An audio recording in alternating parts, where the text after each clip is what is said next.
Bah, c'est ça la columelle. C'est là. C'est au milieu, à la partie inférieure du nez. Donc la base de la columelle.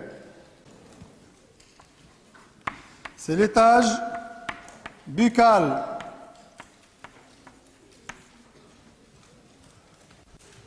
L'étage buccal. C'est l'étage inférieur de la face, qui est limité en haut par cette ligne de la base de la columelle et en bas par la tangente du menton. Donc cet étage est généralement constitué par deux parties. Il y a une partie fixe, c'est la partie maxillaire supérieure, représentée aussi par la lèvre, c'est une partie qui est fixe. Et vous avez une deuxième partie en bas qui est mobile, en rapport avec la mandibule. Et donc vous notez que l'étage buccal, c'est l'étage inférieur de la face. Il est divisé lui aussi en deux parties d'importance inégale. Il est divisé en deux parties d'importance inégale par une ligne qui passe par la fente labiale, par une ligne horizontale qui passe par la fente labiale. Donc voilà la fente labiale sur le schéma. Alors vous avez donc une ligne qui passe ici par la fente labiale, c'est entre les deux lèvres.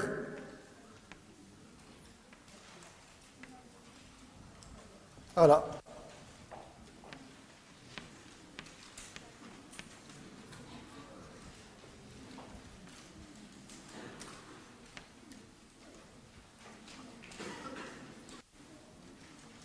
Donc, elle est divisée en deux parties d'importance inégale par une ligne qui passe par la fente labiale.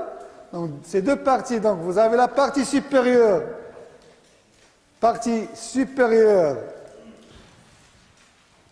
C'est la partie maxillaire. Partie supérieure, c'est la partie maxillaire qui représente donc le 1/3 supérieur de cet étage. Et vous avez donc la lèvre supérieure. Donc partie supérieure qui occupe le tiers supérieur de cet étage, c'est la partie maxillaire. Et vous avez la partie inférieure qui occupe les 2/3 inférieurs, c'est la partie mandibulaire. Et donc du coup, la lèvre supérieure appartient à la partie supérieure de cet étage et la lèvre inférieure appartient à la partie inférieure de cet étage.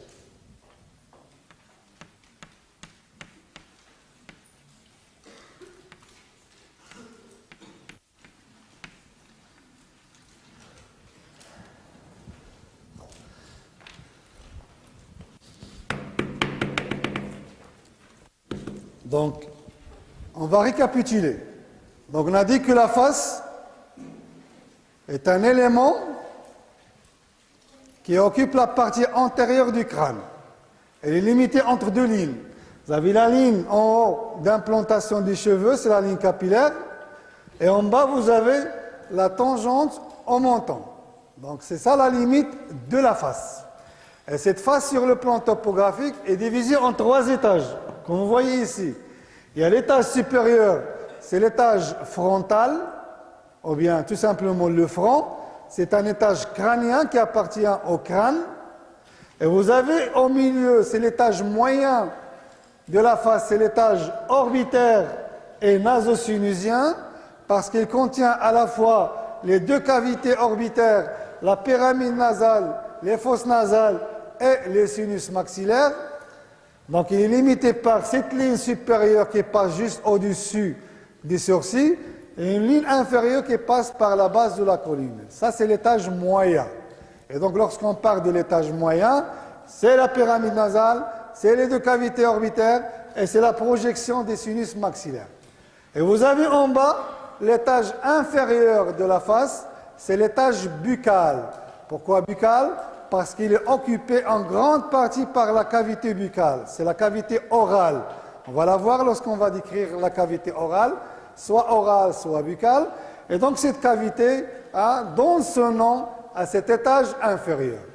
Et cet étage inférieur peut aussi être divisé en deux parties qui sont d'importance inégale. Parce que la partie supérieure, elle est restreinte, elle est courte, elle est représentée juste par la lèvre supérieure et qui est maxillaire. Ça appartient donc à la partie maxillaire du massif facial. Et vous avez une partie inférieure, c'est la partie mandibulaire, qui est la seule partie mobile de la face.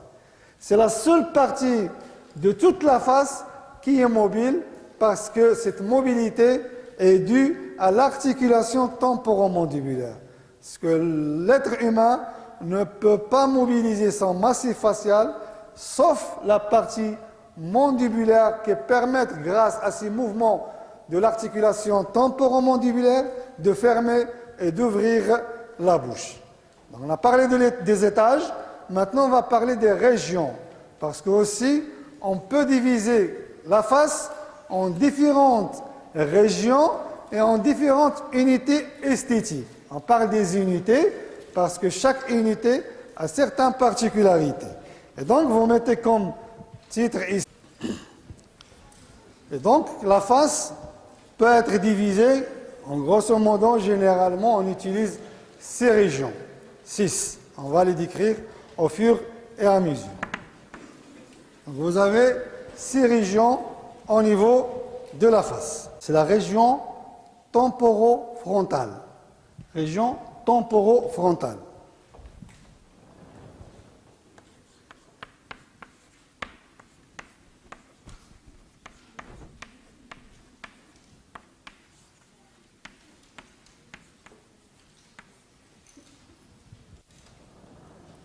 La région temporofrontale, c'est une région, notez, impaire et médiane. C'est une région impaire et médiane. Donc c'est une région, comme son nom indique, temporofrontale. À la fois vous avez le front et vous avez les tempes aussi.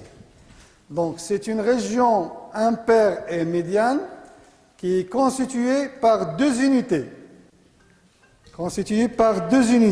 Schématiser ça. Vous avez une unité centrale, c'est la partie frontale.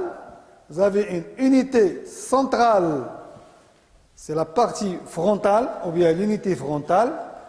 Et vous avez 2 parties latérales qu'on appelle les tempes, ou bien les régions périorbitaires externes. C'est en dehors des orbites, les tempes. On va le schématiser ici.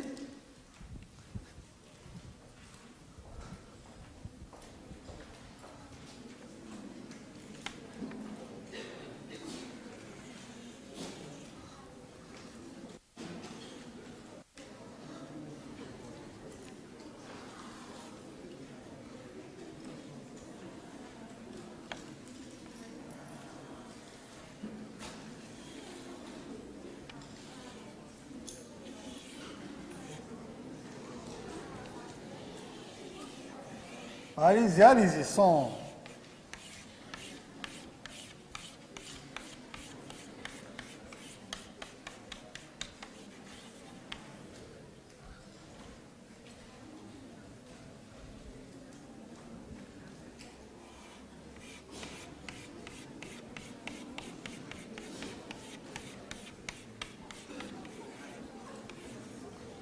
Donc, s'il vous plaît, voilà.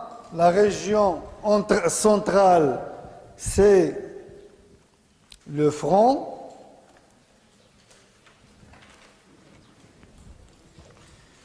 Donc ça, c'est le front, la partie frontale. Et là, c'est la partie temporale. Vous arrivez à voir les... Non? Le T ici et le F ici, donc partie frontale et partie temporale.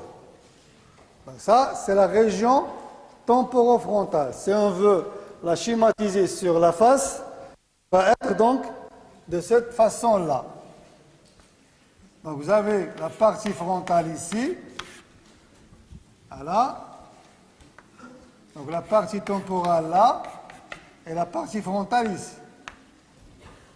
Donc région centrale, c'est le front, et deux parties latérales, c'est les régions péri-orbitaires externes, en dehors de l'orbite.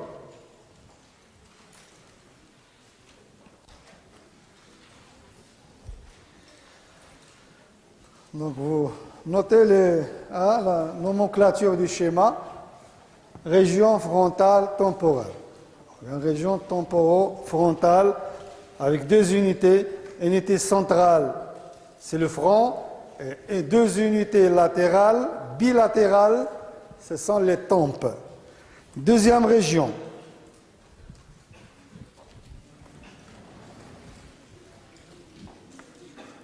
C'est la région orbito-palpébrale.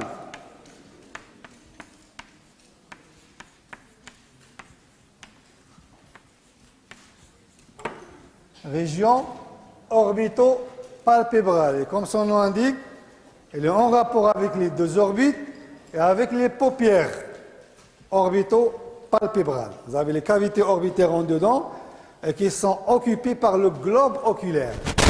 Et juste en avant, vous avez les deux paupières, paupières supérieures et paupières inférieures. Donc on le schématise sur le schéma. C'est ça la région.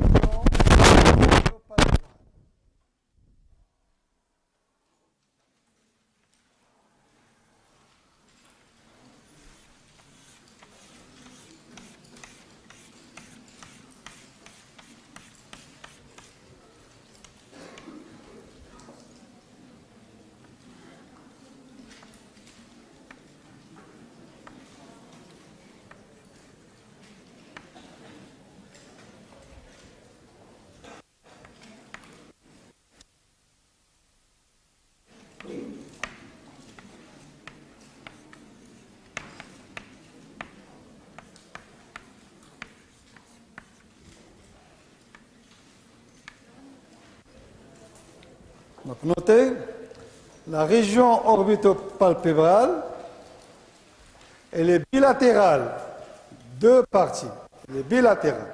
Vous avez deux régions, de part et d'autre, région droite et région gauche. Sur le schéma, vous voyez la région droite ici et la région gauche de son côté. Donc c'est une région bilatérale qui est occupée par les cavités orbitaires, le globe oculaire et ses deux paupières. C'est la région de jonction. C'est la région de jonction entre l'étage crânien et l'étage facial. C'est la zone de transition. C'est la zone de jonction entre les deux parties, crânien en haut et facial en bas.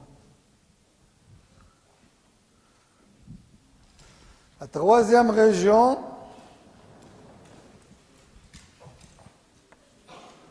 c'est la région nasale.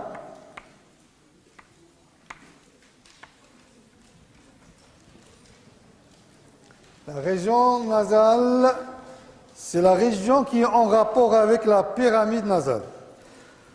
Pourquoi on parle de la pyramide nasale? Parce qu'elle a la forme d'une pyramide.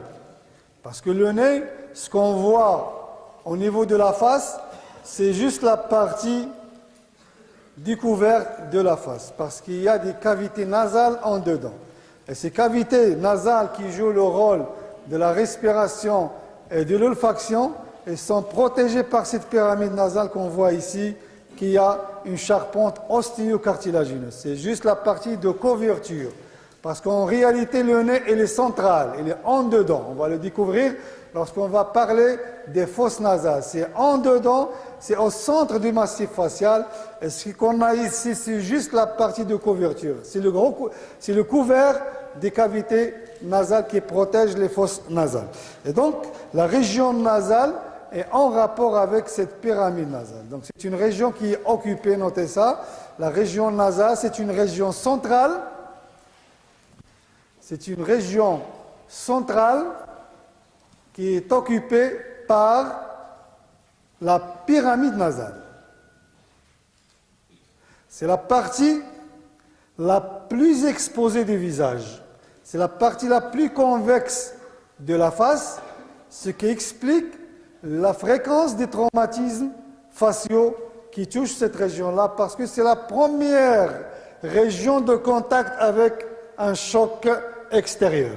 Parce que surtout lorsque ce choc, elle est de face, elle est antéro-postérieure, c'est la partie la plus convexe, la plus découverte de la face, et donc c'est la partie la plus endommagée en cas de chocs faciaux. Voilà, on va le schématiser ici sur cette courbe de ce schéma de profil. Voilà.